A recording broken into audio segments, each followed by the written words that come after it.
Nifty में हमने देखा इस वीक कोई फॉल खास नजर नहीं आया, जैसा आपको चार्ट्स पे भी नजर आ रहा है। एक रेंज बाउंड सिनेरियो में काम करता नजर आया, लेकिन स्टॉक्स में और सेक्टर्स में खासकर हमने देखा कहीं कहीं ठीक ठाक फॉल आती नजर आई है और काफ़ी उसका इम्पैक्ट मार्केट पे पड़ता नजर आया।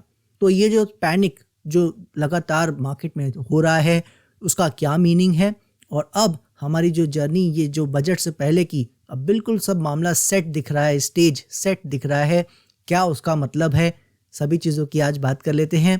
हेलो, मैं हूं आपका दोस्त अभिजीत श्रीवास्तव। शुरू कर लेते हैं आज का ये वीडियो।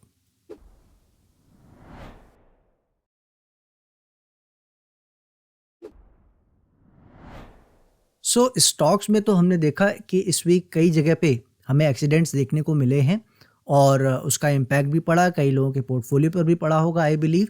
लेकिन मेन चीज़ क्या है कि जो सेक्टर्स हैं उन्होंने इसको कितना रिप्रेजेंट किया है या नहीं, उसको देख लेते हैं। सबसे पहले फार्मा को समझ लेते हैं।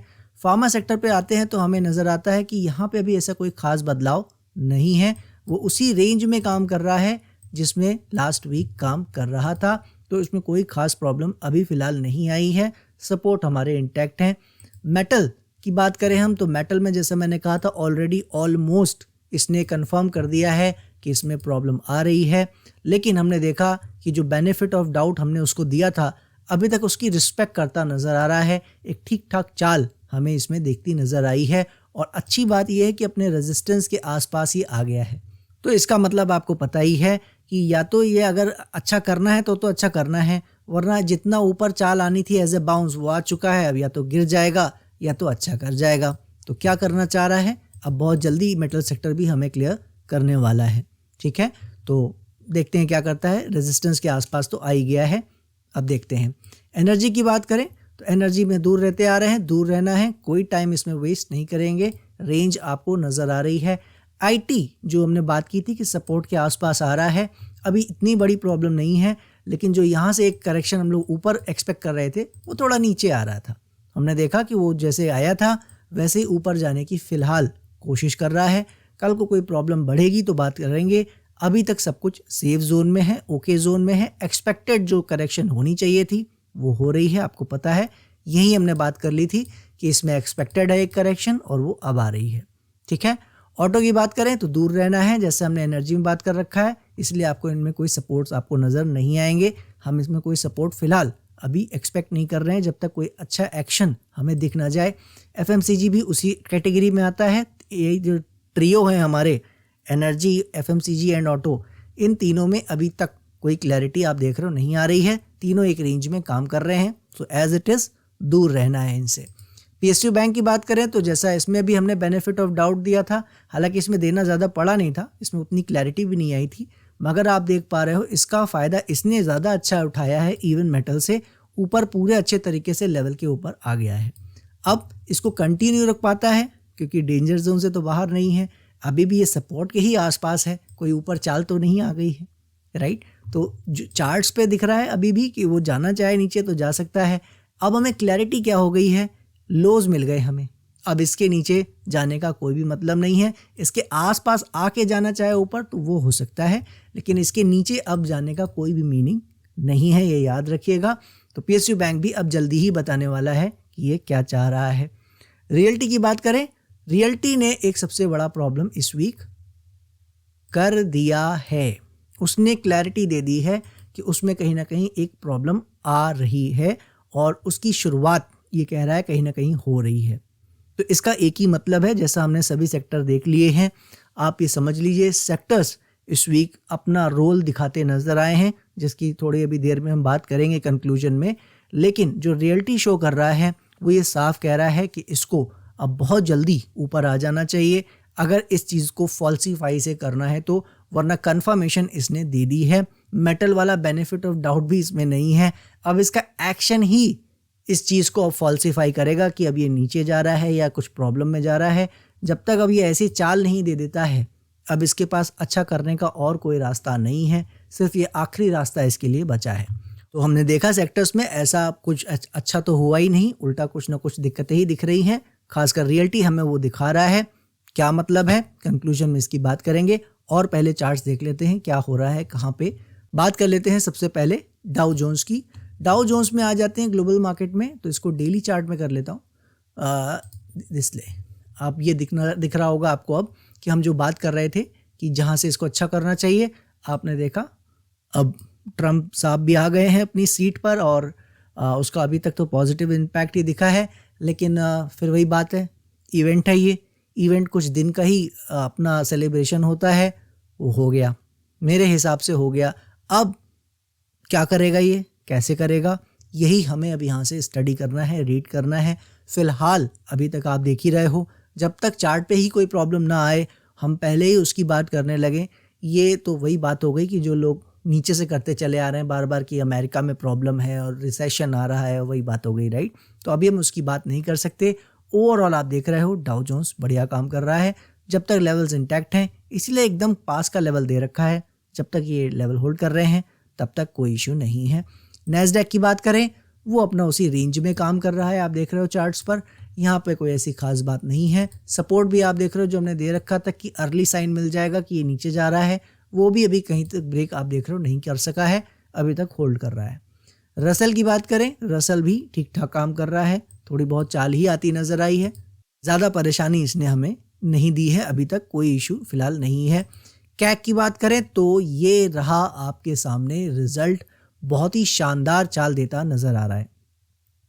अब कई लोग कह सकते हैं कि जो मैं कह रहा था कि चाल आने वाली है 1-2 मंथ्स में आने वाले, उसमें डिसाइड होने वाला है कि ये अच्छा करने जा रहा है या ख़राब, तो उस हिसाब से तो ये दिखा रहा है कि अच्छा करने जा रहा है। नहीं, लेवल ब्रेक करना ऊपर या नीचे वो इतना इम्पॉर्टेंट नहीं होता जितना साइकोलॉजी और बिहेवियर। तो साइकोलॉजी और बिहेवियर ये कहता है कि ये अभी पहला प्रयास कर रहा है और इस प्रयास को हम अभी इतना ज़्यादा खुश नहीं हो सकते देखकर, बहुत अच्छा किया है, अभी इसके आने वाले बिहेवियर को देख के फिर आगे तय करेंगे कि ये क्या करना चाह रहा है। अच्छा मूव है, इसमें कोई डाउट नहीं है, एक पॉजिटिव साइन ऐसे इंडेक्स से मिल रहा है जो सबसे पहले परेशानी में आया था, राइट। बाकी तो कहीं परेशानी नहीं आई थी, ये अब परेशानी से बाहर आने की कोशिश कर रहा है। डैक्स तो कह रहा है कि भाई परेशानी क्या होती है मुझे तो पता नहीं है, वो अपना आप देख रहे हो बिल्कुल कोई प्रॉब्लम किए बिना सरपट भागे चला जा रहा है। तो डैक्स से भी कोई प्रॉब्लम आप देख ही रहे हो नहीं है, हमें जो उम्मीद थी वैसे ही बढ़िया काम कर रहा है। UK 100 ब्रिटेन की बात करें, वो भी आपको दिख रहा है कि वो थोड़ा सा रेंज माउंट रहा है इस वीक, बहुत ज़्यादा चाल नहीं आई, मगर जो पॉजिटिव एक उसने अप्रोच दिखाई है, मैंने आपसे बताया था, अब इसमें वो पैनिक बटन दबने वाला माहौल अगर बनता है तो वो ज़्यादा दिक्कत करेगा, ठीक है। तो अब वो नहीं होना चाहिए, वापस थोड़ा बहुत ऐसे फॉल आना चाहे वो आ सकता है, लेकिन ओवरऑल इसे यहाँ से अच्छा करना चाहिए थोड़ा समय बिताने के बाद या यहीं से, ठीक है। तो इस चीज़ का हमें ध्यान रखना है। और अच्छी बात यह है कि आप और अगर जगहों पे देखोगे, जैसे अभी ये तो रेंज में चल रहा है, निकई बड़े खेल में है, इसको अभी हम छोड़ देते हैं इसके हाल पे। ब्राज़ील को हम देखें तो ये भी एक लो लगा के थोड़ा बहुत बाउंस ले रहा है, हालांकि ये अभी भी थोड़ा बहुत और लो लगा सकता है, ये भी थोड़ा बड़े खेल में है, इसको भी छोड़ देते हैं। लेकिन और जगह जैसे कि डॉलर इंडेक्स आप देखो, जिसकी मैं बात कर रहा था आपसे, ये आपके सामने चार्ट है, आप देख लो। मैंने आपसे यही कहा था ना कि रेजिस्टेंस पहली बात नीचे के नहीं है, 106.7 के नहीं है, जो पूरा सारे न्यूज़ चैनल बात कर रहे थे कि बहुत ब्रेकआउट मिल गया है, अब न जाने क्या होगा तो हम मान लेंगे। मैंने आपसे पहले कहा था 108.5 109 ये हमारे रेजिस्टेंस जोन थे। आपने देखा करीब करीब हाई तो बिल्कुल 110 के आसपास तक लगा गया, मगर सस्टेन ऊपर नहीं किया और बढ़िया से वापस अब आपने देखा है इसकी तोड़ाई शुरू हो गई है। अब फिर वही बात है, अभी कल को फिर ऊपर चल दे तो वही बात है ना कि ये सारे अच्छा दिखने शुरू हो गए हैं इस वीक से। याद होगा मैंने आपसे कहा था कि जनवरी एंड होने से पहले पहले कुछ हमें निशान दिखेंगे, तो ग्लोबल मार्केट कुछ हमें निशान अपने दिखा रहा है कि उसके मन में क्या चल रहा है। फिलहाल अब आगे क्या करेंगे वो तो देखिए वक्त बताएगा, मगर इस वीक से लेकर आप देख रहे हो अभी पॉजिटिव साइन आने शुरू हो गए हैं, दिखने शुरू हो गए हैं, जिसका सबसे बड़ा एग्जांपल डॉलर इंडेक्स है। जो मैं बात कर रहा था कि ऊपर लेवल भले ब्रेक ना कर रहा हो, लेकिन हमारा इंटरेस्ट नीचे गिरने में है, तो नीचे गिरना शुरू हुआ है इस वीक, जो कि बहुत ही अच्छा साइन है। बॉन्ड यील्ड को भी आपको दिखा देता हूँ हाथ के हाथ, वो भी ऊपर गया नहीं है, बहुत गिरावट नहीं कहूँगा मैं इसे, ये कुछ भी नहीं है, लेकिन एटलीस्ट ऊपर जाने से रुका है और हमारे एरिया के आसपास अब स्ट्रगल कर रहा है, ठीक है, तो इसमें ऊपर ना जाए हमें ये देखना है, तो देखते हैं क्या करता है। तो जैसा आपने देखा पूरा ग्लोबल मार्केट इस वीक पॉजिटिव न्यूज़ लेके आया है। नेगेटिविटी का नाम इस वीक तक तो आपने देखा नहीं लेना पड़ा हम लोग को। बहुत अच्छे से ग्लोबल मार्केट ने सपोर्ट किया है। पॉइंट क्या रहा है हमारा कि हमारे और ग्लोबल मार्केट के रास्ते अलग रहे हैं, राइट। हमने आपको यहाँ बताने की कोशिश की है। लगभग साल भर होने जा रहा है हमारे वो यूएस और दोस्ती में दरार वाले वीडियो का। तो अब जो जिस तरह से काम कर रहा है बहुत ही बढ़िया है, लेकिन अभी हमारा जो मार्केट है वो बिल्कुल डिफरेंट अप्रोच ले रहा है। वो यूएस मार्केट की किसी भी तरह के अप्रिसिएशन को एक्सेप्ट नहीं कर रहा है। हमारी मार्केट में तो आपने देखा है स्टॉक्स में उल्टा एक्सीडेंट्स हुए हैं। तो वो क्या मीनिंग है उसका, अपने सेक्टर्स पे चलते हैं, अपने इंडेक्सेस को देखते हैं और वहाँ समझने की इसे कोशिश कर लेते हैं। फिलहाल जो ग्लोबल मार्केट से कोई प्रॉब्लम आ सकती है उस पर एक कम से कम अभी फुल स्टॉप लगा हुआ है कि वहाँ से अभी फ़िलहाल ज़्यादा प्रॉब्लम नहीं आ रही है। तो चलिए अब देख लेते हैं चल के हमारे सबसे पहले जूनियर निफ्टी कर्टेसी के तौर पर देखते चलते हैं। 2 आवर चार्ट कर देते हैं। यहाँ कुछ भी बदलाव नहीं है, दूर ही रहना है। स्मॉल कैप की जो मैं बात करता आ रहा था ये रहा वो चार्ट। अब आप देख लो इसको, मैं थोड़ा बड़े टाइम फ्रेम पे कर देता हूँ ताकि आपको थोड़ा सा आसानी दिखे। ये 4 आवर का चार्ट है। अब आप 4 आवर के चार्ट्स पे देखो, जो मैंने आपको यहाँ बताया था कि ये जो लो जिस दिन लगा था, ये डेट आप देख लो 13 जनवरी की थी। इसके बाद हम आए थे आपसे, यहीं कहीं आए थे और हमने आपसे कहा था कि ये जो प्राइस है इसका हो चुका है। अब अगर ये इस सपोर्ट के नीचे ऐसे आने की भी कोशिश इतना भी करता है तो ये प्रॉब्लम बिल्कुल कंफर्म कर देगा। सस्टेनेबिलिटी का हमें वेट नहीं करना है, डोंट वरी। इसमें हमें कोई 2-3 डेज़ की सस्टेनेबिलिटी और कैरेक्टर का वेट नहीं करना है। क्या देखा आपने, वहाँ से ऊपर गया फिर नीचे आया है, मगर अभी क्या है, अब मैं क्या कहूँगा इसको, आप ही बताइए। यहाँ एक रेंज बना लिया है। 13 जनवरी से लेकर आज 10 डेज़ हो चुके हैं, कई सेशंस हो चुके हैं, लेकिन अभी तक इसमें कोई कॉन्क्रीट रिजल्ट हमें नहीं मिला है। तो ऐसी रेंज के बारे में बताइए क्या कहा जाए। ना वो ऊपर गया ना वो नीचे गया, यानी यहाँ से कोई डिसीजन अभी हमें नहीं मिला है। लेकिन अब चूंकि ये नीचे साइड रुका हुआ है, इसका रुकना भी मार्केट के लिए हेल्दी नहीं है। आपने देखा है स्टॉक्स में, जैसा मैं बार बार आपको बता रहा हूँ, फॉल इस वीक आया है। तो क्या मीनिंग है उसका, चल के समझ लेते हैं। सबसे पहले बैंक निफ्टी के चार्ट को देख लेते हैं। स्मॉल कैप में जैसा आप समझ गए हो, यहाँ डिसीजन अभी नहीं मिला है कुछ, ये रेंज में काम कर रहा है। बैंक निफ्टी में आ जाते हैं तो वहाँ पे भी आपने देखा। अब आप बताइए, जो 2 मेजर इंडेक्स रहे हैं जिनके बारे में मैं आपसे बताता आ रहा हूँ कि भाई इन 2 इंडेक्स पे स्पेसिफिकली ध्यान रखना है, इनके एक्शंस को बिल्कुल कहते हैं ना एकदम आंखें गड़ा के देखना है कि ये क्या कर रहे हैं। और अब आप देख लीजिए, ये दोनों साहब एक रेंज बना के खड़े हो गए। अब मैं आपको इसमें क्या बताऊं, कैसे बताऊं, इसका कोई भी मीनिंग नहीं निकल पाया है। ठीक है, वो आपको नज़र ही आ रहा है। बैंक निफ्टी भी वहीं रेंज बना के खड़ा हो गया है सपोर्ट के नीचे, और उसमें कोई चाल नहीं आई है, ना ही वहाँ आई है। ठीक है, अब इसी चीज़ को अगर कंटिन्यू करें निफ्टी पे, तो निफ्टी में अगर आप आते हो तो निफ्टी आप देखो वो भी एक रेंज में ही काम करता नज़र आ रहा है। मैं आपको ये बताता आ रहा हूँ कि पैनिक बटन जो हम बात करते आ रहे हैं, इस पूरे जनवरी मंथ में ऑलमोस्ट ये बीतने को है, वो दब चुका है। हमने आपसे कहा था कि सब जगह वो पैनिक बटन ऑलरेडी विजिबल है, यानी कि अब हम बहुत ही क्लोज हैं।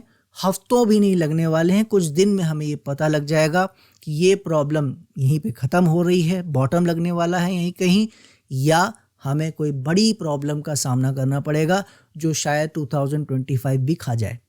ठीक है, अब आपने देखा है कि निफ्टी में वो फॉल नहीं आया, वो पैनिक बटन नहीं दबा।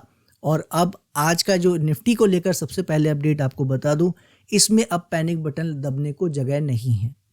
ठीक है, वो उसका प्रोग्राम मेरे हिसाब से कैंसिल हो गया है।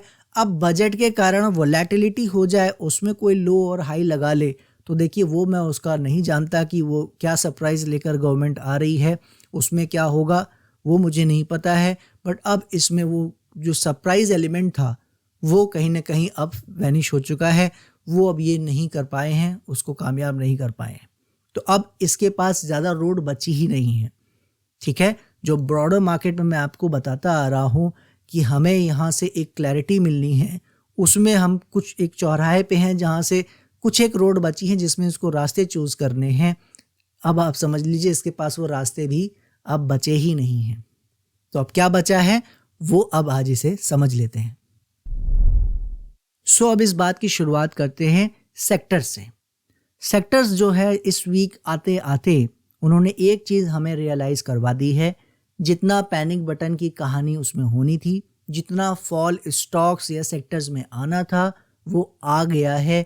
ऑलरेडी फार्मा और आईटी छोड़कर सभी जो सेक्टर्स हैं उनके सपोर्ट लेवल ब्रेक कर चुके हैं या कर रहे हैं, जूझ रहे हैं अपने सपोर्ट के आसपास, राइट। वो इस तरह के सिनेरियो में आ चुके हैं। तो अब सेक्टर वाइज अगर उसको यहाँ से लौटना है तो सिर्फ एक ही बात बची है कि लौट जाइए। फिर अब आप नीचे समय नहीं दे सकते, यहाँ रेंज भी नहीं बन सकता। यानी सेक्टर लेवल पे हमें ये पता लग रहा है समय बिताने को नहीं है। यहाँ से ब्रॉडर सेंस में सेक्टर लेवल पे, स्टॉक लेवल्स पे अब आपके पोर्टफोलियो में एक अच्छी चाल, एक पॉजिटिविटी यहाँ से दिखनी चाहिए।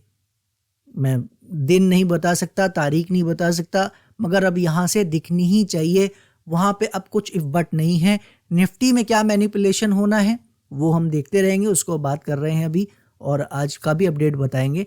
लेकिन सेक्टर और स्टॉक में एक चीज़ समझ लीजिए, जितना पेन आपने देखना था मोर और लेस, अब जिसके रिजल्ट बचे हैं उसमें कोई एक्सीडेंट होना है तो मैं उसकी बात नहीं कर रहा हूँ, लेकिन ब्रॉडर सेंस में जिनके रिजल्ट आ चुके हैं, जिन स्टॉक्स में ऑलरेडी करेक्शन हो चुकी है, जिन्होंने शॉर्ट टर्म लेवल ब्रेक नहीं किए हैं, उनका काम पूरा मेरे हिसाब से हो जाना चाहिए। यहीं कहीं से थोड़ा बहुत ऊपर नीचे करके उनको ब्रॉडर सिनेरियो में चले जाना चाहिए ऊपर की ओर, ठीक है। अब फिर वही बात है, जिन्होंने चाल ज़्यादा ली है उनकी करेक्शन थोड़ी ज़्यादा बड़ी हो सकती है, वो ऊपर ना जाएं।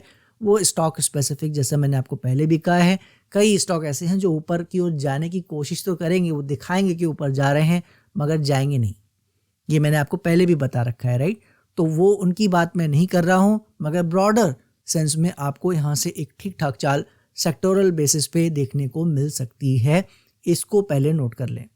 अगर ऐसी नहीं होती है मामला तो फिर तो वो क्लैरिटी दे ही देगा, वही मैं आपको बता रहा हूँ। अब उसके पास चारा ही नहीं है, अच्छा ही करना चाहिए, वरना सारा मामला गड़बड़ जाने वाला है, ठीक है। ये हो गई सेक्टर और स्टॉक लेवल बेसिस पे। इंडेक्स बेसिस पे जैसा हम बात कर रहे थे, लेवल ब्रेक किए हुए हैं, वहाँ से भी उनको भी टर्न अराउंड करना है। और खासकर बैंक निफ्टी और स्मॉल कैप जो हमारे इंडेक्सेस रहे हैं उनमें प्राइस लेवल पे पहले ही पूरा हो चुका है, लेकिन उन्होंने चालाकी क्या की है, ये समय इवेंट का वेट करने के लिए रेंज बना लिया। तो अब इसमें एक ही बात है कि वो वोलेटिलिटी बजट के कारण कुछ अगर हो जाए, उल्टे सीधे लो दिख जाए, वो अलग बात है, वरना यहाँ से उनमें गिरने को वैसे नहीं है। वोलेटिलिटी में कोई वो लगे तो लगे, वरना ये बिल्कुल अब यहाँ से ऊपर चलने के लिए रेडी हो चुके हैं। इनमें किसी तरह की कोई भी जगह नहीं है।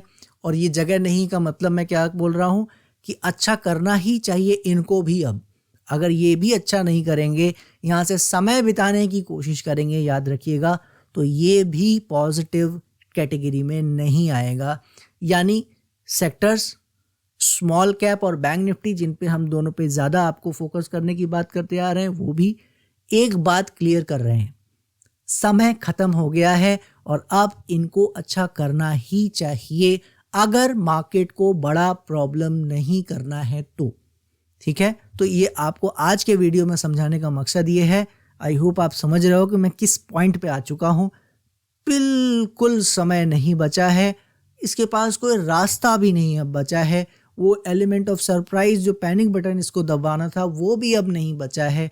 अब इसके पास सिवा एक काम करने के, ऊपर जाने के अलावा कोई चीज़ नहीं बची है। निफ्टी में थोड़ा बहुत लो जो लगाना है अब बचा डारा है, उस इवेंट के कारण हो जाए, क्योंकि ये कोइंसिडेंट नहीं है। आपको समझ में आ रहा होगा मार्केट कितनी इंटेलिजेंट है। पैनिक बटन उसने सही समय दबाया है और उसको जनवरी में ही एक चाल ले लेता अगर ये इवेंट ना होता। इसका इंतज़ार वो कर रहा था, इसलिए लास्ट 1-2 वीक आपको ये रेंज दिख रहे हैं, वरना ये रेंज भी ना होती। ये या तो ऊपर चल देता या तो नीचे कट जाता। कोई ना कोई कंफर्मेशन आपको जनवरी में ही मिल जाती, मगर इसने इवेंट का इंतज़ार किया है।